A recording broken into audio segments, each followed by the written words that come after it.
Hello friends, আসসালামু আলাইকুম। Welcome to my YouTube channel Munni kitchen. আজকে রান্না করব কচু পাতায় ইলিশ পাতুরি।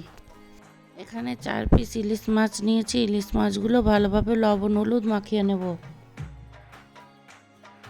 এবার 1.5 চামচ পোস্ত, 1 চামচ সাদা সর্ষে, 1/2 চামচ জিরে, 4টা কাঁচা লঙ্কা ভালোভাবে বেটে নেব। মশলাটা ভালোভাবে বেটে নিয়েছি ফাইন করে। এবার মশলার মধ্যে 1 চামচ তেল, স্বাদ মতো লবণ, 1/4 চামচ হলুদ দিয়ে ভালোভাবে মিক্স করে নেব।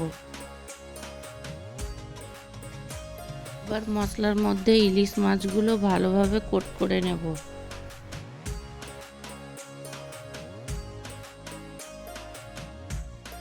এখানে 4টে কচু পাতা নিয়েছি। কচু পাতার এভাবে মোটা অংশগুলো চাকু দিয়ে ছিলে নেব।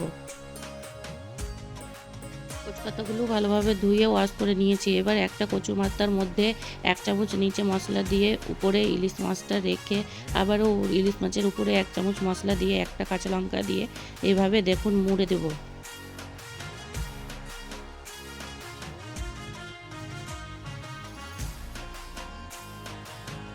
পাতাটা খুলে না যায় তার জন্য একটা টুথপিক দিয়ে আটকে দেব।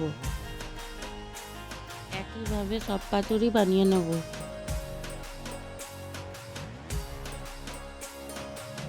সব পাতুরি তৈরি করা হয়ে গেছে। এবারে একটা প্যানের মধ্যে 1 চামচের মতো সরিষার তেল দিয়ে দেব। প্যানের মধ্যে পাতুরিগুলো দিয়ে দেব। পাতুরিগুলো দেওয়ার পর ঢাকনা দিয়ে লো হিটে 10 মিনিট জাল দেব। 10 মিনিট আঁচ দেওয়ার পর পাতুরিগুলো উল্টিয়ে দেব।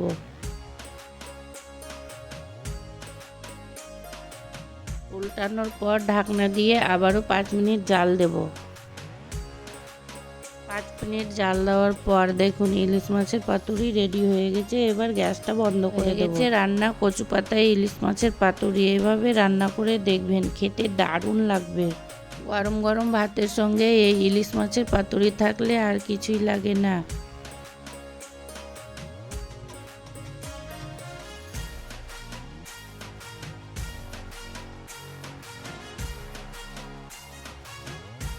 খেতে দারুণ হয়েছিল।